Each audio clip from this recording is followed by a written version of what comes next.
नमस्कार मित्रांनो, मी बुद्धिमत्ता बूस्टर, गणित बूस्टर या पुस्तकाचा लेखक उमेश पाटील आपल्या या सेशनमध्ये सहर्ष स्वागत करत आहे.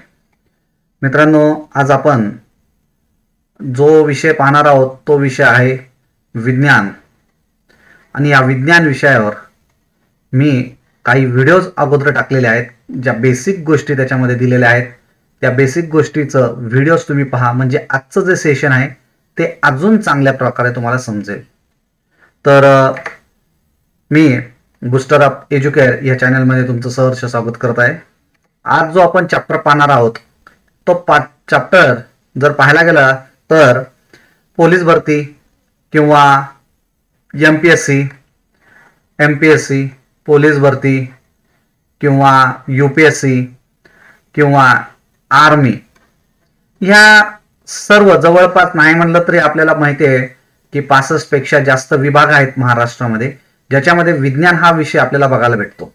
आणि त्यातला एक महत्त्वाचा चॅप्टर म्हणजे फॉर्मेशन ऑफ कंपाऊंड. बघा, फॉर्मेशन ऑफ कंपाऊंड म्हणजे त्याला मराठीत म्हणलं जातं संयुगाची निर्मिती, की संयुगे कसे निर्माण होतात, त्याच्यासोबत कोणते बॉन्ड निर्माण होतात हे आपल्याला पाहायचंय. म्हणजे ज्यावेळेस संयुगे निर्माण होत असतात त्याच्यात किती प्रकार पडतात, मग आयोनिक बॉन्ड कोणता, कोव्हॅलेंट बॉन्ड कोणता, म्हणजेच आपल्याला एक प्रकारे त्याच्यावर आपल्याला काहीतरी एक आढावा घ्यायचा आहे. आता नेमकी संयुगाची निर्मिती का व्हायला पाहिजे, the formation of the compounds याची गरज का पडली, निर्मिती का व्हायला पाहिजे. आता तुम्हाला माहिती आहे की जो मूलद्रव्य आहे तो मूलद्रव्य कोणत्याही परिस्थितीमध्ये स्टेबल होण्याचा प्रयत्न करत असतो. स्टेबल म्हणजे स्थिर मित्रांनो, कोणताही मूलद्रव्य असो. आता स्थिर म्हणजे काय, आता आपल्याला पुन्हा तो प्रश्न पडला.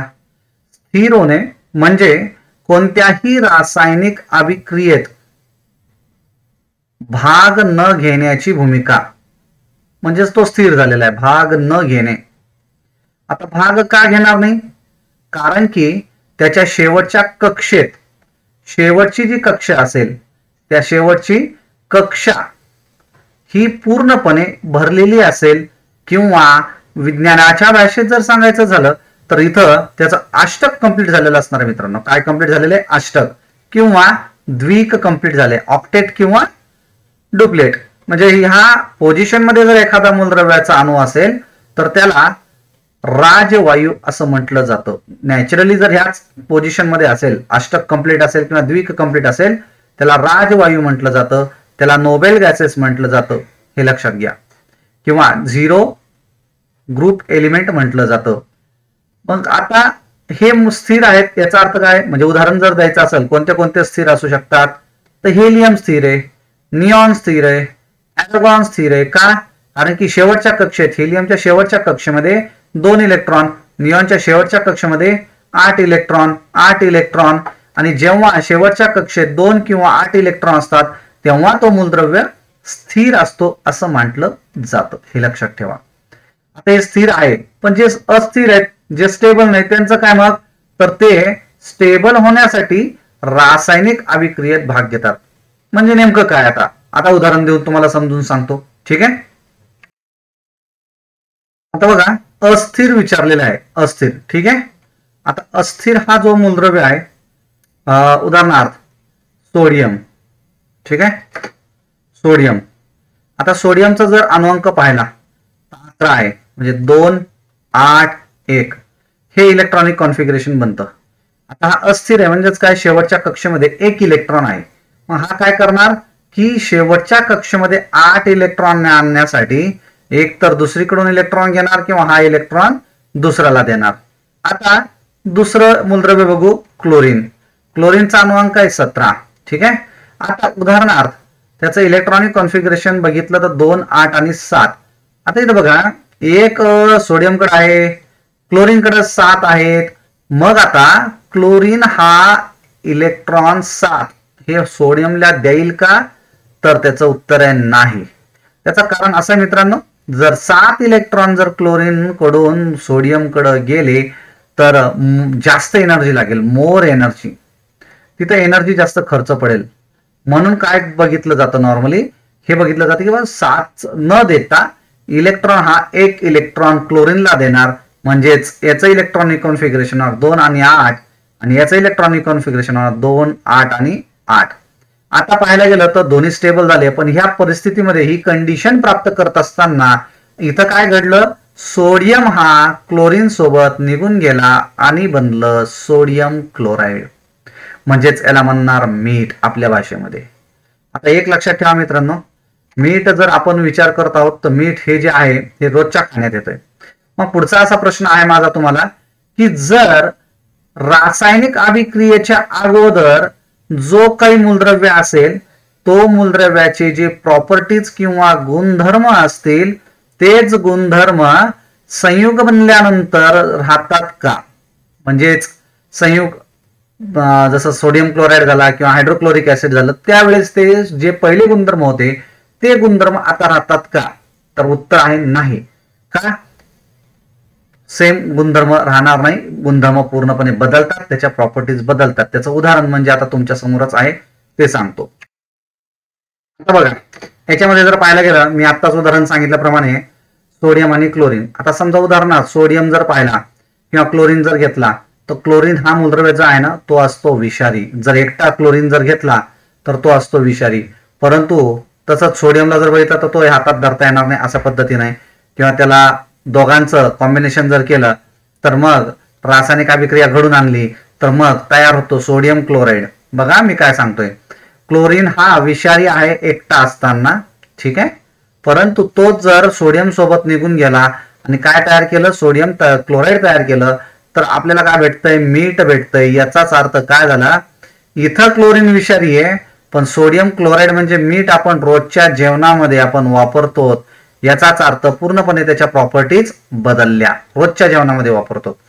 दुसरं उदाहरण जर सांगायचं जर झालं तर ऑक्सिजन. ऑक्सिजन ज्वलनास मदत करतो. ऑक्सिजन एकटा जर असेल तर ज्वलनास मदत करतो, म्हणजे अंगार आहे अंगार असं म्हणता येईल. आणि जर त्याचं हायड्रोजन सोबत संयोग पावला आणि नवीन संयोग तयार केला त्याला म्हणतो H2O, म्हणजेच आपल्या भाषेमध्ये त्याला म्हणतो पाणी. पाणी हे ज्वलनास मदत करत नाही तर आग विझवण्यास, म्हणजे ज्वलनशील जे पदार्थ असतील त्याला विझवण्यास हे मदत करतं, म्हणजे ज्वलनास मदत करत नाही, हे ज्वलनास मदत करतो.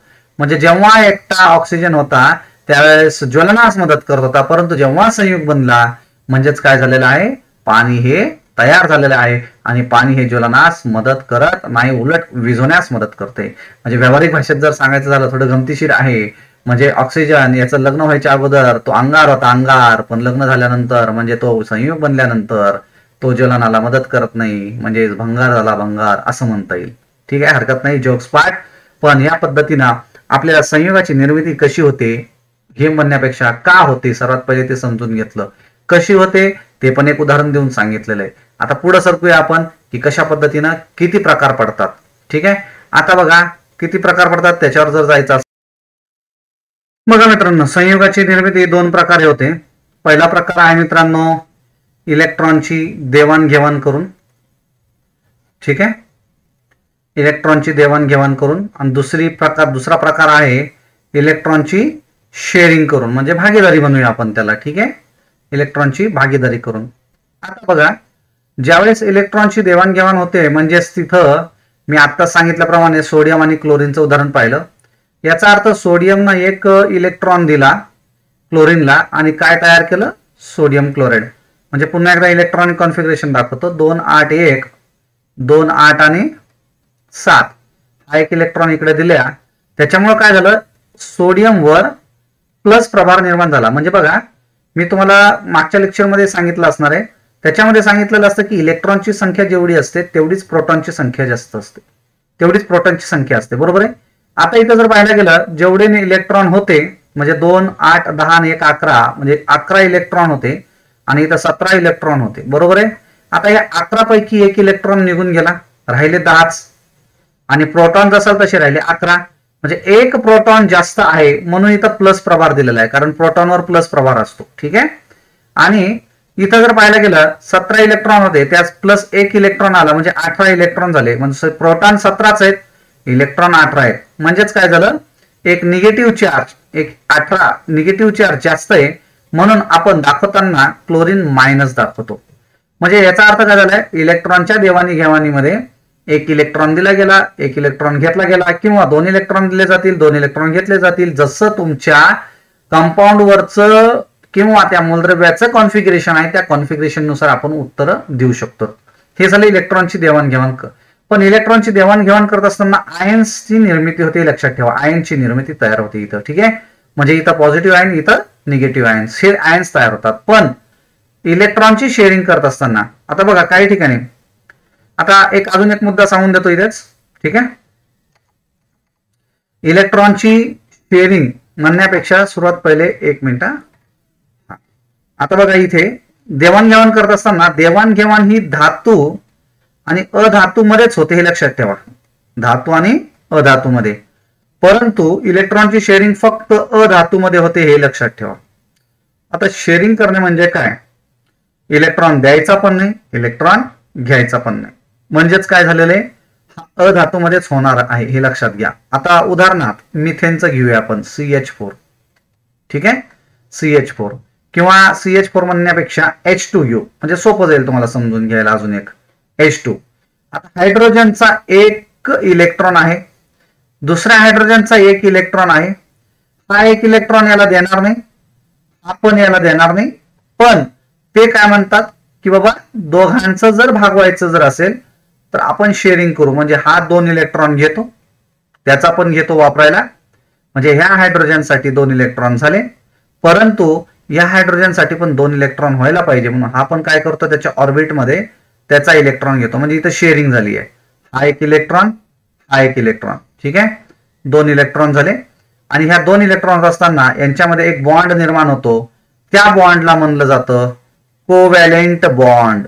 त्याला काय म्हटलं जातं, कोव्हॅलेंट बॉन्ड. मग याच्यामध्ये कोव्हॅलेंट बॉन्ड मध्ये आता हायड्रोजन हायड्रोजन मध्ये सिंगल बॉन्ड आहे, मग आपण याला सिंगल बॉन्ड असं म्हणू शकतो, ठीक आहे. सिंगल बॉन्ड म्हणजे काय, इलेक्ट्रॉनची एकच जोडी, ठीक आहे. डबल बॉन्ड आणि ट्रिपल बॉन्ड असे 3 बॉन्ड बघायला भेटतील. इलेक्ट्रॉनच्या 2 जोड्या, इलेक्ट्रॉनच्या 3 जोड्या, ते पण आपण पाहणार आहोत. पण तुर्तास एवढं लक्षात आलं की शेअरिंग म्हणजे काय.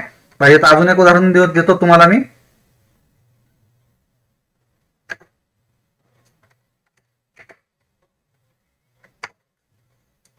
आता बघा अजून एक उदाहरण बघा, CH4चं कार्बन. आता कार्बनचा शेवटच्या कक्षेमध्ये 4 इलेक्ट्रॉन बघायला भेटतात मित्रांनो, 4 इलेक्ट्रॉन. कार्बन जर पाहायला गेला तर कार्बनचा अणुअंक आहे 6, इलेक्ट्रॉनिक कॉन्फिगरेशन होते 2 आणि 4. शेवटच्या कक्षेमध्ये 4 इलेक्ट्रॉन बघायला भेटतील, ठीक आहे. म्हणजे आता त्याला अजून 4 इलेक्ट्रॉनची गरज आहे. टेट्रा व्हॅलेन्सी म्हटलं जातं कार्बनला. आणि कार्बनच्या ह्या टेट्रा व्हॅलेन्सीमुळे कार्बनचे लाखो संयुग बनलेले आहेत, हे लक्षात घ्या.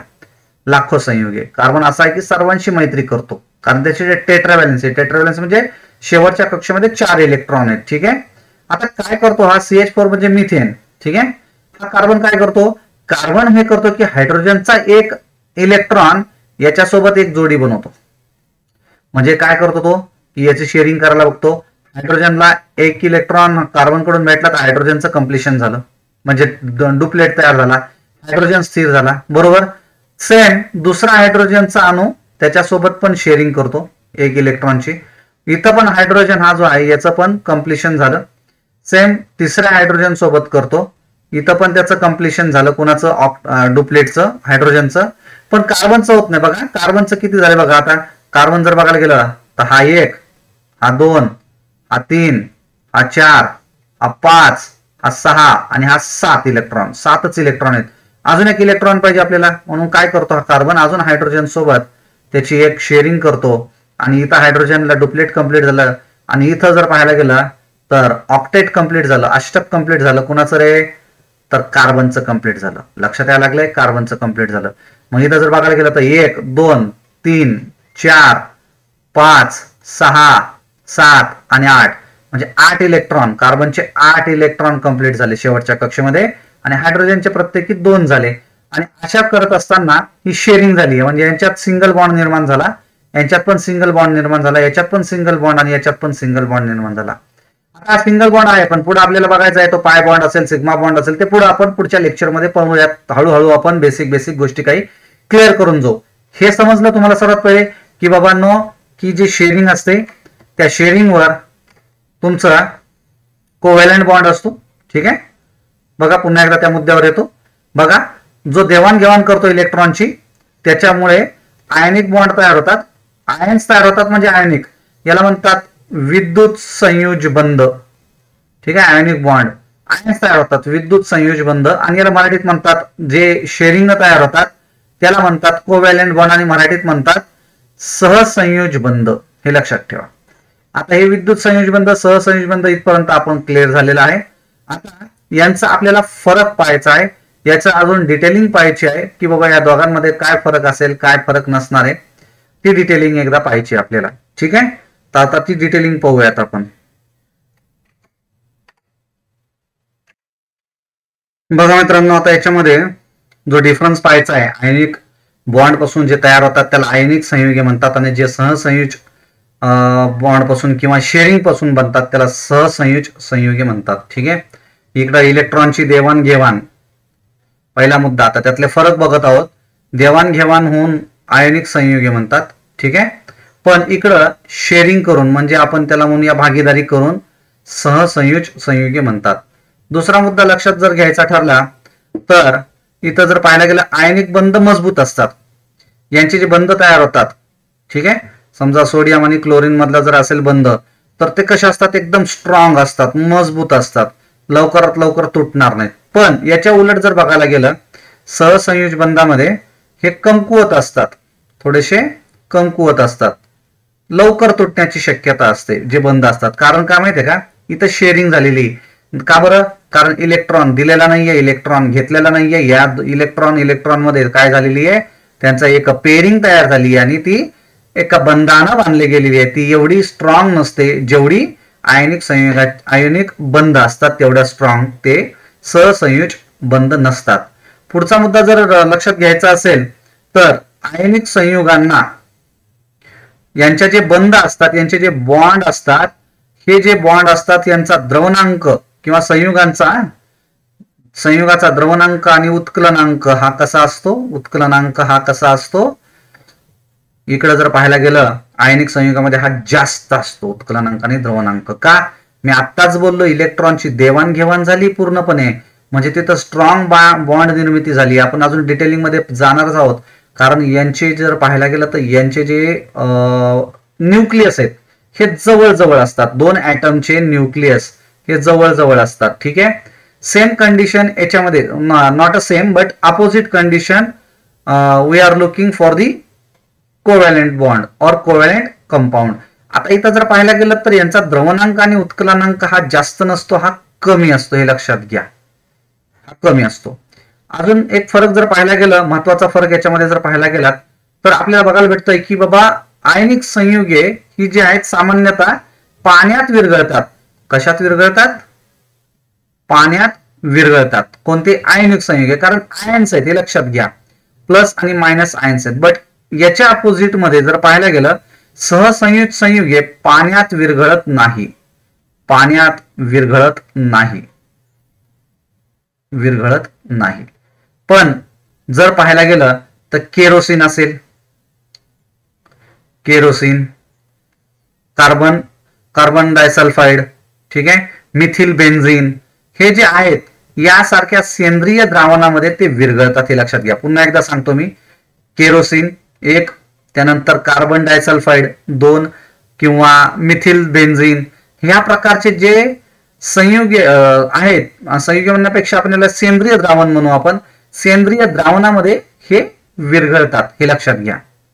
तर हे झाले तुमचे मेन जे डिफरन्स होते आयनिक संयुगे आणि सहसंयुज संयुगे. हे डिफरन्स आता पाहिलेले आहेत मित्रांनो. 100% आपण अशाच पद्धतीने पुढे सरकणार आहोत. आता बघा, याच्या पुढे जो घटक आपण पाहणार आहोत तो घटक तुम्हाला मी सांगतो की आपल्याला जे कोव्हॅलंट बॉन्ड आहे, कोव्हॅलंट बॉन्ड, एक मिनिट, जो कोव्हॅलंट बॉन्ड आहे ना, तो कोव्हॅलंट बॉन्ड आपल्याला पाहायचा आहे डिटेलमध्ये. ठीक आहे, कोव्हॅलेंट बॉन्डमध्ये मग सिंगल बॉन्ड, ठीक आहे, डबल बॉन्ड आणि ट्रिपल बॉन्ड असे प्रकार पडतात. मग त्याचे जे प्रॉपर्टीज आहेत त्या प्रॉपर्टीजवरून मग काय काय आपल्याला पुढे बघायला भेटेल. त्यानंतर मग त्या प्रॉपर्टीजवरून आपल्याला अजून काही गोष्टी बघायला भेटतात, जसं उदाहरणार्थ सिग्मा, पाय किंवा डेल्टा मायनस, डेल्टा प्लस, ह्या सगळ्या गोष्टीचा अभ्यास आपल्याला करायचा आहे. यासाठी तुम्ही नेहमी या चॅनलला बघत राहा, सबस्क्राईब करा. म्हणजे मेन ज्या गोष्टी मी तुम्हाला सांगतो ना, जे कोणी शिकवणार नाही ते विज्ञानाच्या गोष्टी मी तुम्हाला सांगत राहील. हे चॅनल सबस्क्राईब करा, जेणेकरून तुम्हाला एक प्रकारे नवीन नवीन गोष्टींचा आढावा बघायला भेटेल. सोबत मी अजून एक गोष्ट सांगतो, ती गोष्ट करा तुम्ही.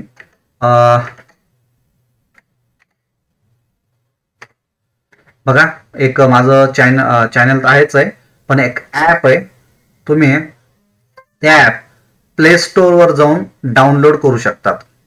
ठीक आहे, प्ले स्टोअर वर जायचं, ऍपचं नाव आहे BOOSTER booster up UP booster up Educare EDUCARE